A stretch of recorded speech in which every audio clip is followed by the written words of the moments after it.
السلام عليكم ورحمة الله وبركاته، حبايب قلبي عاملين ايه؟ وحشتوني جدا جدا من الفيديو اللي فات. فيديو جديد في قناة عالم ملك.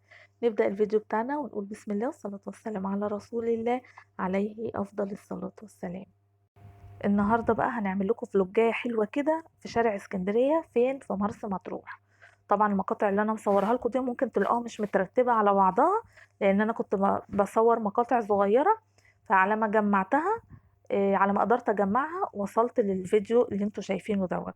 فاستحملوني بقى في الفيديو ده وقولوا لي بقى التصوير حلو ولا لا، لان انا لسه ما عنديش خبرة في التصوير اللي هو في الشارع. يعني ما بعرفش اصور وانا ماشية في الشارع بصراحة، ان انا بتحرج جدا جدا. فعلى قد ما قدرت صورت التصوير دوت. تمام كده حبايبي. طبعا احنا رحنا شارع اسكندرية، بس في الوقت دوت يعني كنا رايحين بدري. يعني احنا كنا بننزل على 11 12 ما نروح شارع اسكندرية. لا، احنا كنا نازلين بدري شوية، يعني كان حوالي الساعة 9 9 ونص كده.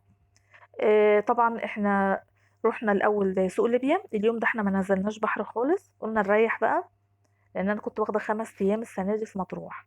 فروحنا اليومين الاولانيين وريحنا اليوم الثالث والرابع والخامس نزلنا فيه الميه. فقلنا بما ان احنا ريحنا اليوم الثالث دوت، فننزل بدري نروح نجيب حاجتنا من سوق ليبيا. فنزلنا سوق ليبيا، رحنا جبنا حاجتنا واحنا راجعين حودنا على شارع اسكندريه. قلنا نتمشى بقى ونشوف لو حاجه ناقصانا نبتدي ان احنا نجيبها. فقلت اصور لكم بالمره. وبما ان احنا لسه بدري، ان انا عايزه اقول لكم ان انا لو صورت على الساعه 11 ولا 12 كنتش هعرف اصور، من كتر ما الناس زحمه. يعني هو بصوا كده يعتبر مش زحمه. انتوا شايفين الناس قد ايه دلوقتي؟ هتشوفوهم كده مش زحمه. لان الناس على ما بتيجي بقى من البحر تستحمى وتتغدى وتريح لها شويه، كله بيبتدي ينزل على 11 و12 بالليل. بيبقى زحمه رهيبه رهيبه. يعني انا نزلت في يوم كانت الزحمه مش ممكن يعني. طبعا زي ما انتوا شايفين بقى شارع اسكندريه فيه كل حاجه. دي اول حاجه اهو، زي ما انتوا شايفين البرانيت، انا كانت عجباني قوي واحده هنا. فسألته عليها قال لي ب75 جنيه، مع ان عندنا انا لقيتها اغلى من كده بكتير. فانا طبعا بما ان انا كنت شاريه قبل ما اروح المصيف من اسكندريه، فقلت بقى خليني بقى السنه الجايه ابقى اجيب واحده تانية اللي هي عجباني دي. طبعا زي ما انتم شايفين شارع اسكندريه فيه كل حاجه، زي خالد بن الوليد بالظبط عندنا في اسكندريه. بس هو يفرق عن خالد بن الوليد طبعا ان مطروح مشهوره انتوا عارفين بزيت الزيتون وبالزيتون والنعناع واللب الابيض والبلح.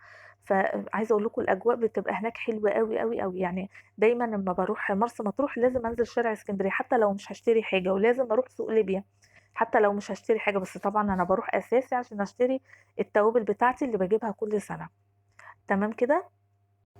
وهقول لكم بقى السنه دي على تجربتي في مطروح.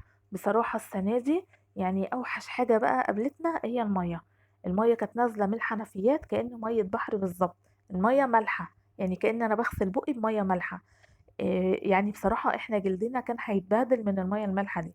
فاحنا كنا بنشتري، طبعا دي اساسي كل سنه بنشتري ميه للشرب، لان الميه بتاعت مطروح لا تصلح للشرب ولا العمايل الاكل كمان. فكنا بنشتري كل سنه واحنا متعودين على كده، بنشتري ايه؟ الميه بتاعت الشرب دي. السنه دي اشترينا ميه نوع تاني، ديت بقى عشان خاطر الحمى، لان الميه نازله زي ما بقول لكم مالحه. لان لو فضلنا نستحمى بالميه المالحه دي جلدنا كان هيتبهدل وكان هيتهرى، لان الملوحه كانت عاليه جدا جدا. فكنا بنشتري نوعين ميه، ميه للحمى وميه للاكل. دي الحاجه الوحيده اللي ما عجبتنيش بصراحه في مطروح السنه دي. هما كانوا بيقولوا في تصليحات تقريبا عندهم، او في مواسير مكسوره. يعني هي دي ما كانتش شكوتي انا بس، كانت شكوى ناس كتير. بس دي الحاجه الوحيده اللي ما عجبتنيش. بالنسبه للاسعار، الاسعار غاليه جدا. فانا بصراحه يعني لما كنت بحب اجيب بقى جبنات، ما الجبنات خلصت عندي، وكنت بروح بقى اجيب ميه ساعات الازايز اللي هي الميه المعدنيه، اللي هي اللتر ديت، ولا او لتر ونص معرفش. يعني المهم كنت بجيب من هناك ميه دي بتبقى انضف شويه من اللي هي الكبيره اللي احنا كنا بنجيبها دي. بنجيب ازازه ب25 جنيه اللي هي الكبيره دي. فكان طعمها مش بيعجبني بصراحه غير الازايز التانية. فكنت بروح بقى فتح الله اجيب ميه واجيب جبنات، عشان خاطر الصبح لما بنروح البحر بناخد معانا سندوتشات جبنات وكلام من دوت. لما بنرجع بنعمل الغدا بتاعنا وبنتغدى. عايزه اقول لكم السنه دي فتح الله كان زحمه جدا جدا. ليه بقى؟ لان اسعاره غير بره خالص. ان بره الاسعار بيغلوا شويه. يعني لو الحاجه ب10 جنيه ممكن يبيعها لك ب15 جنيه في المحلات. فطبعا الناس كلها اتجهت لفتح الله، فبالتالي اصبح زحمه زحمه بطريقه بشعه.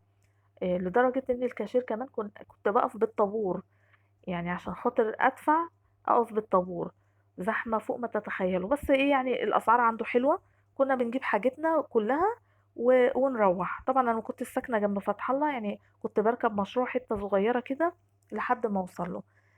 بس والمكان اللي أنتم شايفينه دوّة يعني قرب فتح الله، النافورة اللي عدِّت ديّة. هنا زي ما أنتم شايفين بقى المحمصة بتاعة النصر، شايفين؟ شايفين الناس واقفة قد إيه، الناس واقفة طوابير. هو في واحدة دي زحمة وفي واحدة تانية زحمة برضه، أكتر منها كمان. يعني عايزة أقول لكم أنا ما أعرفش بصراحة، يعني هو اللب ولا كأن بيفرّقوه ببلاش، يعني مع إن سعره غالي يعني وعادي اللب الأبيض زي عندنا بالضبط ويمكن عندنا أحسن كمان. بس هي عادات بقى إن الناس إيه، أمّا بتروح مطروح لازم بتجيب بقى لب معاه أبيض هدايا ونعناع وزيتون وكلام من دوّة. فأنا عايزة أقول لكم بقى أنا السنة دي ما جبتش حتى ليّا لا لب ولا جبت حتى يعني الزيتون حتى ما كتّرتش منه، لإن أنا ما عنديش استعداد أقف الوقفة اللي أنتم شايفينها دي. شايفين بقى الزحمة لإن دي محمصة النصر الأصلية، لأن في كذا محمصة نصر، فدي الأصلية بقى اللي عليها زحمة. فأنا ما كانش عندي استعداد بصراحة أقف طابور زي ده عشان في الآخر أجيب حبة لب. بس شايفين الناس قد إيه. طبعا في تين شوكي بقى هناك وزيتون وزيت زيتون والصابون بقى بجميع أنواعه. آه ونعناع زي ما انتوا عارفين، والبلح بقى طبعا أنواع كتير حلوة قوي قوي. عايزة أقول لكم الأجواء هناك حلوة حلوة قوي قوي قوي. وبالنسبة بقى للأسماك هناك، يعني احنا في يوم جبنا فيه سمك، يعني احنا واحنا طالعين من البحر كنا في شاطئ الهنا اللي انا صورت لكم فيه ده عند الحلقة بتاعة السمك وعند المينا. تمام كده. ففي بره بقى واحنا طالعين بتوع سمك كتير، فقلنا بقى السمك بتاعهم حلو وكده لان هي مينا هناك والصيد كله في الحتة اللي هناك ديت. فقلنا نجيب سمك من هناك. جبت السمك البوري، بصراحة ما عجبنيش خالص خالص، طعمه يعني مش حلو زي عندنا في اسكندرية. عايزة اقول لكم كان غالي جدا، يعني احنا جبنا كيلو ب170 جنيه، احنا عندنا ممكن ب120 130 140، انما ب170 وطعمه مش حلو كمان. تمام كده. فكانت تجربة وحشة قوي قوي السنة دي في السمك. بس احنا اساسي ما بنسافر كل سنة لازم في يوم بنعمله للسمك كده، بريح من عمايل الاكل بقى واعمل اكلة سمك كده واعمل حبة رز بقى جنبها وخلاص وشوية سلطة وخلاص على كده. طبعا زي ما انتم شايفين الزيتون برضو هتلاقوه في شارع اسكندرية، يعني اللي ما يروحش سوق ليبيا ممكن يجيب من شارع اسكندرية نفس الاسعار برضو وحاجات نضيفة وزي الفل. يعني شارع اسكندرية فيه كل حاجة، كل ما تتخيلوا. وفي برضو توابل وفي في العطارة كلها اهو زي ما انتم شايفين. وبس بكده بقى نكون خلصنا الفيديو بتاع النهاردة، ويا رب الفيديو بتاع النهاردة يكون عجبكم ويكون خفيف على قلبكم. اشوفكم على خير في فيديو جديد.